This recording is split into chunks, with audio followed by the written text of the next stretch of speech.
What's up everybody, it's LaMuerteBlanca and we are back with another explained video. As mentioned in our Persona 4 video, we are explaining Persona 4 Arena Ultimax because apparently a better, shorter name wasn't available.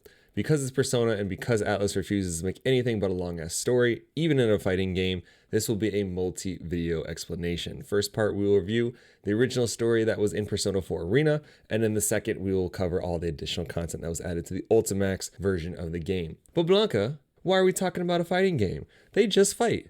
Yes. However, these events follow Persona 4, and according to everyone fighting on the message boards, no pun intended, it's all canon, so here we are. Regardless, it's Persona, so you know the story is going to be good. And if you're one of those that can't spend 10 to 30 hours playing this original story mode, don't worry, I got you.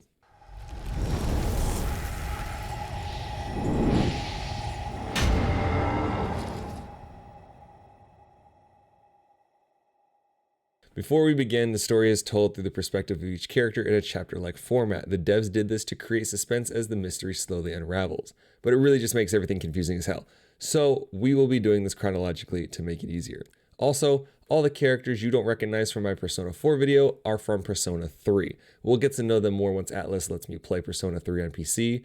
We are so close, I can't wait. Anyway, back in 1999, a group of idiot scientists created and ran tests with androids. I say idiot because they purposefully trying to make these androids sentient with hearts and minds. Japan apparently never heard of Skynet. If you haven't, trust me, it doesn't end well. They are hoping the androids, through trials of combat and ego development, will be able to somehow develop their own persona to go kill shadows. This particular android, let's call her 31, spends her days beating the shit out of her sister androids and absorbing their memories. Her nights consist of playing with a random ass puppy that somehow lives near a top secret research facility and discussing life's greatest mysteries with another android, 24, stuff like, is there more to life than beating the shit out of a product line? As time goes on, 31 becomes increasingly aware, more reluctant to destroy her sister androids and closer to 24. Eventually, 24 shares that she is on a mission to one day meet the girl whose personality these androids are based on. This terminally ill girl offered her mind to a research study, and her memories now flow through some of these androids. Because they're besties now, 31 decides to join 24 and share her dream. However, the following day, plot twist, 31, who has been given the name Labris, will be the android the scientists base the next generation after. And she has to kill the rest of her generation, including 24. The scientists who continue to see Labris as just a machine are using her relationship with 24 as a mental stress test in order to force out her persona. And just like every machines take over the world trope ever, the heartless scientists don't understand that sentient beings yearn for free will. Skynet, iRobot, come on, it's sci-fi 101. Only because she's forced to, Labris reluctantly destroys 24.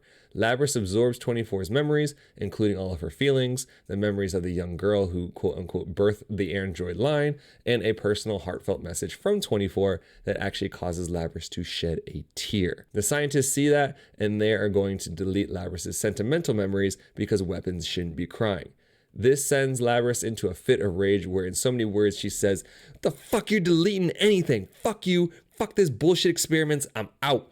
Labris is tired of killing her sister. She's fed up with taking orders she doesn't agree with, and she's going to fulfill the dream that she took from 24. See the shitstorm you cause when you give robots hearts and minds? I'm telling you, idiot scientist. She busts out of her cage, crashes out of the lab, and forces her way through the facility's army to escape. She even forces out her persona to destroy the main gate as she dips. But even though she's the ultimate weapon, has developed an ego, and has even slightly awakened her persona, she can't fly or swim.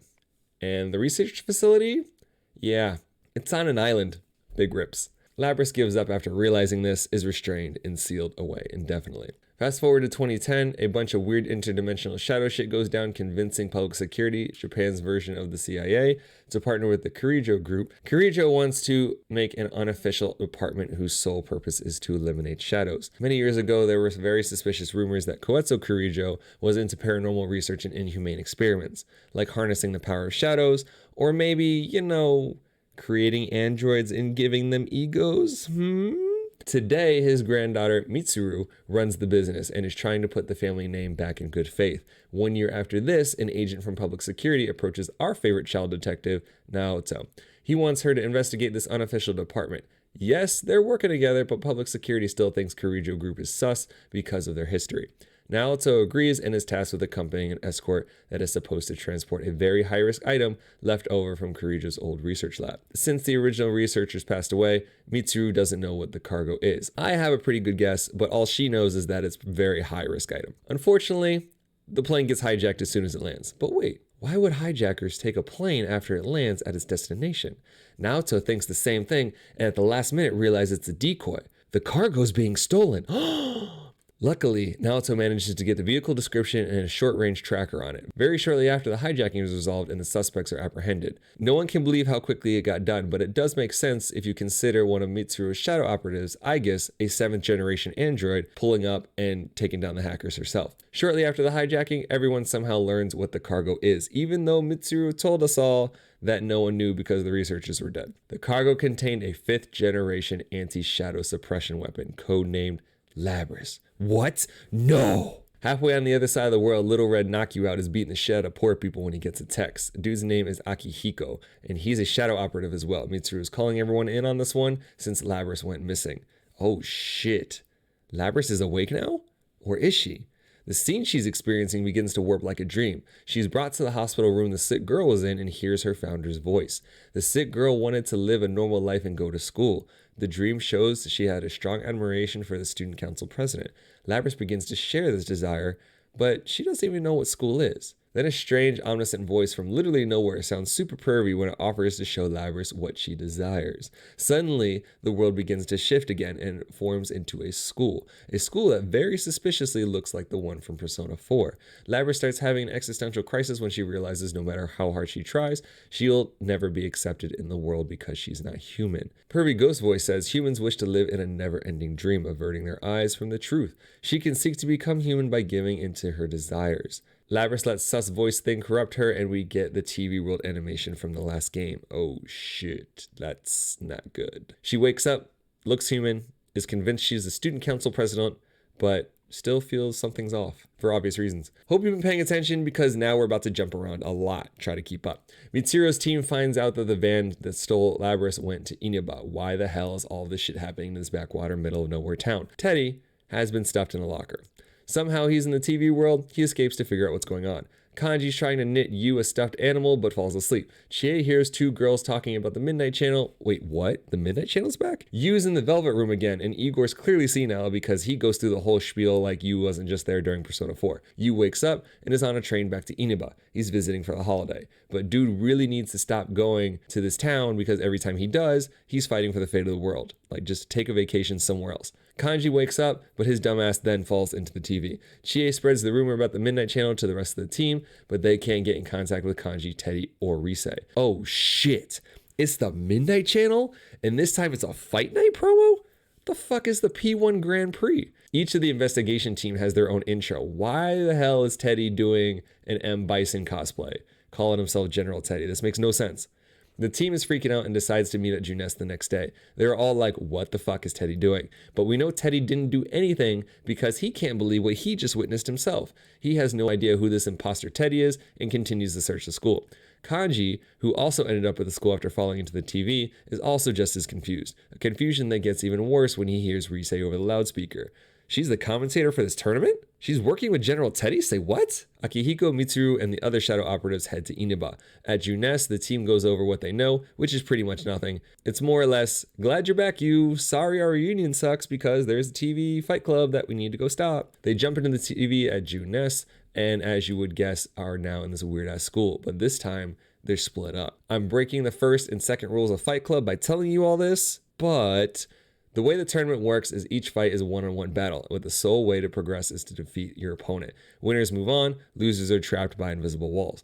These walls also force fighters to specific locations and cannot be passed through. However, the class president Labris can for some reason. Suspicious indeed. Over time, the investigation team learns that whoever is behind this has the power of illusion as they hear their friends say very uncharacteristic, mean things in order to goad each other into fights.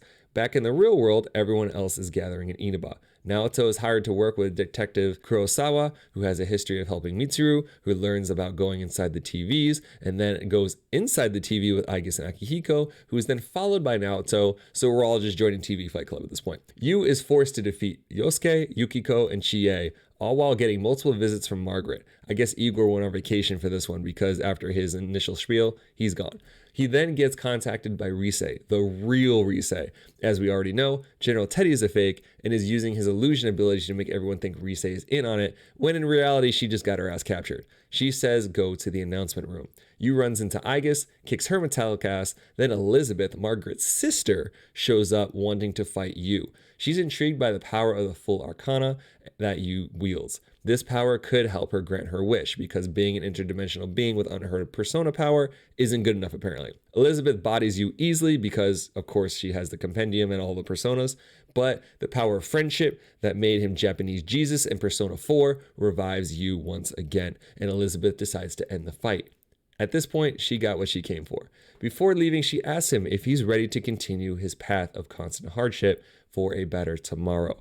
Of course he agrees, and all this tells me is that Yu's going to have a bad time every single time he goes back to Inaba. Dude, seriously, just stay home. Eventually, Yu makes it to the announcement room, and M. Bison plushie is there to greet him with a captured Rise and class president Labris.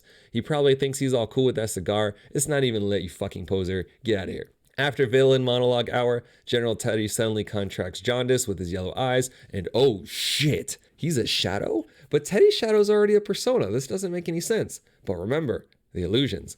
M. Bison Jaundice Teddy starts laughing, morphs into Japanese robot fetish girl, and pulls out a big ass axe the size of her entire body.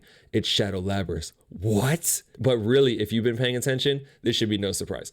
Class President Labris confronts Shadow Labris, but doesn't understand because Class President still thinks she's human. Shadow Labris, also known as Labris' true self, wants the others to feel her pain and what it's like to have to murder your friends against your will.